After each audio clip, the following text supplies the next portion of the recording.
मधुपुर गांव गंगा के किनारे बसा एक छोटा सा गांव था, जहां हरे भरे खेतों के बीच एक रहस्यमयी बरगद का पेड़ सदियों से खड़ा था।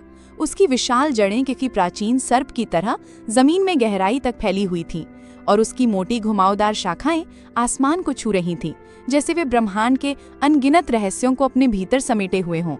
गांव वाले इसे रहस्य का पेड़ कहते थे और इसके नाम के पीछे सिर्फ कहानियां नहीं, बल्कि सदियों पुराने डर और अनसुलझे रहस्य छिपे थे।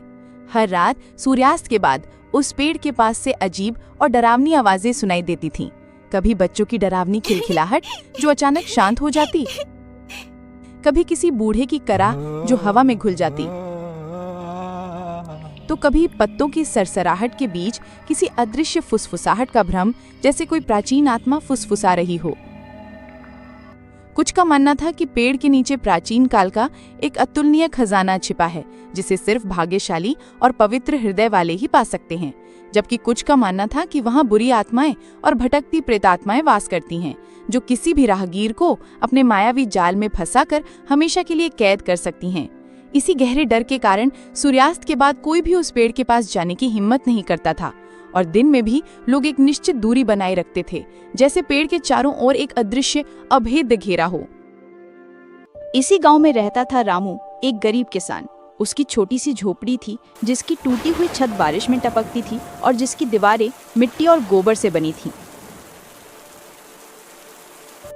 वो अपने सूखे खेतों में दिन रात एक कर मेहनत करता था। सुबह सूरज उगने से पहले उठकर और रात ढलने के बाद थककर सोता था।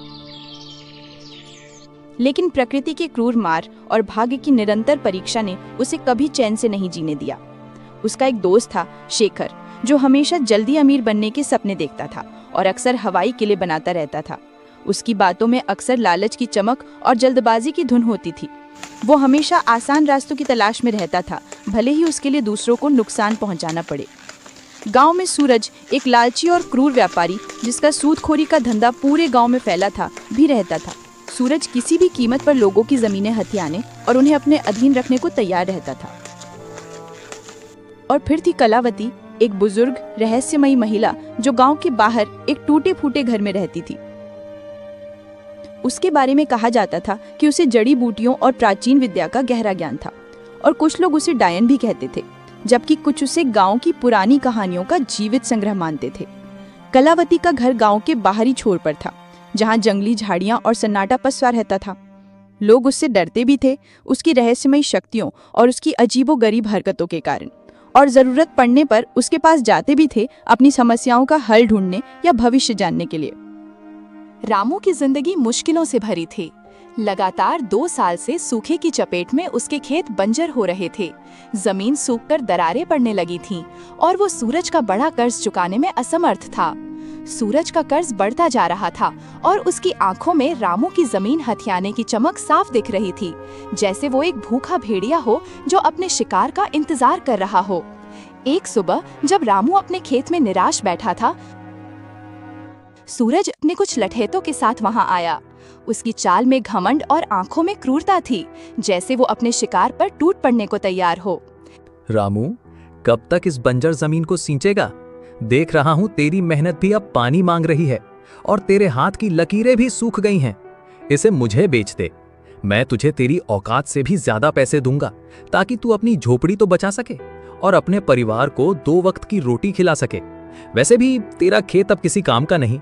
सूरज, ये जमीन मेरे बाप दादा की निशानी है। मेरी रगों में उनका खून है और ये जमीन मेरी आत्मा है। ये सिर्फ मिट्टी नहीं, मेरा वजूद है। मैं इसे नहीं बेचूंगा, चाहे कितनी भी मुसीबत आए। मैं अपनी आखिरी सांस तक इसके लिए लड़ूंगा। ठीक है, लेकिन याद रख, गरीबी और भूख तुझे झुकाएगी।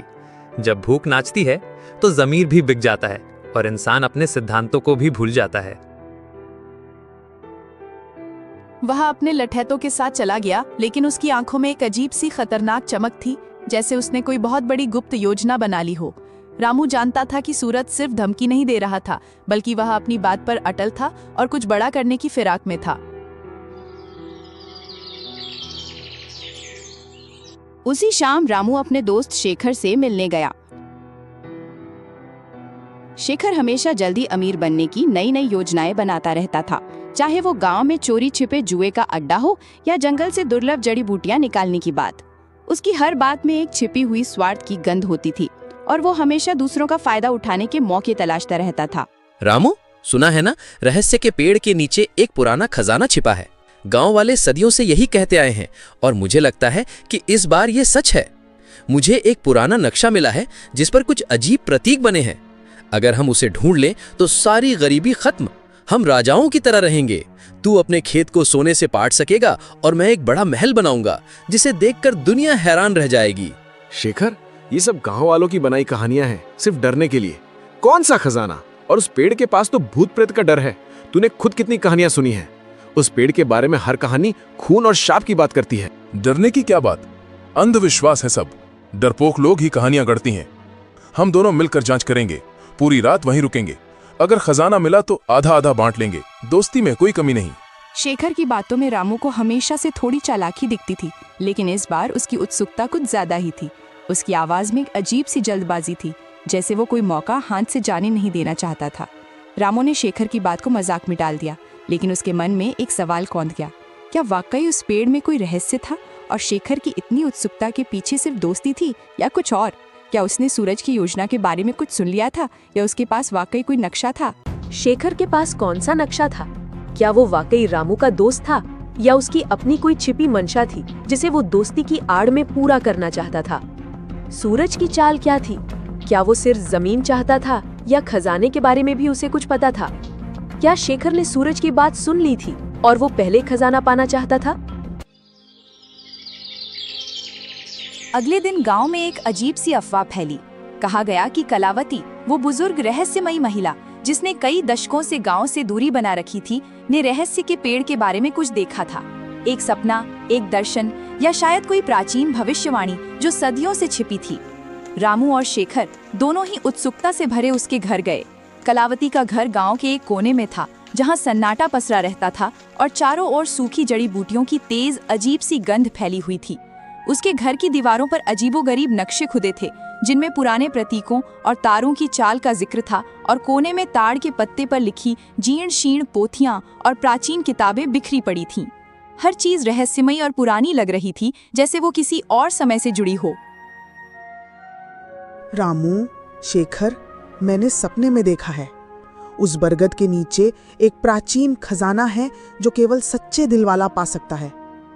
लेकिन सावधान, उस पेड़ की रक्षा एक बहुत पुरानी शक्तिशाली अदृश्य शक्ति करती है। वो शक्ति हर उस व्यक्ति पर कहर ढाती है जिसकी नीयत में खोट हो, जो लालच से भरा हो। उसके लिए पेड़ एक भयानक जाल बन जाता है जहां से कोई वापस नहीं लौटता। कलावती माँ, हमें वो खजाना चाहिए। बताओ क्या करना होगा। हम कुछ भी करेंगे, मैं अपनी जान भी दांव पर लगाने को तैयार हूँ। मुझे वो नक्शा मिला है, क्या वो सच है? कलावती ने एक पुरानी जीर्ण शीर्ण किताब निकाली जिसके पन्ने पीले पड़ चुके थे और उन पर अजीब सी भाषा में कुछ लिखा था जिसे कोई नहीं पढ़ सकता था। इस किताब में लिखा है कि खजाने को पाने के लिए 3 चीजें चाहिए: साहस, विश्वास और बलिदान। लेकिन रास्ता धोखे और मायाजाल से भरा है। हर कदम पर परीक्षा होगी, हर मोड़ पर जाल बिछे होंगे जो तुम्हारी आत्मा को परखेंगे। उसने एक पन्ना दिखाया जिस पर एक जटिल प्रतीक बना हुआ था, जो शेखर के नक्शे पर बने प्रतीक जैसा ही था। ये प्रतीक हमें सही रास्ता दिखाएगा, लेकिन इसे समझना आसान नहीं।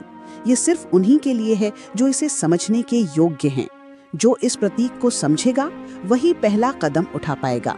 उसने फिर वो पन्ना छिपा लिया। रामू को कलावती की बातों पर पूरी तरह यकीन नहीं हुआ। उसे लगा कि कलावती कोई खेल खेल रही है या उसे भ्रमित कर रही है। उसने पूछा, कलावती माँ, तुम्हें ये सब कैसे पता? क्या तुम हमें बेवकूफ बना रही हो या तुम हमें अपने किसी जाल में फंसाना चाहती हो?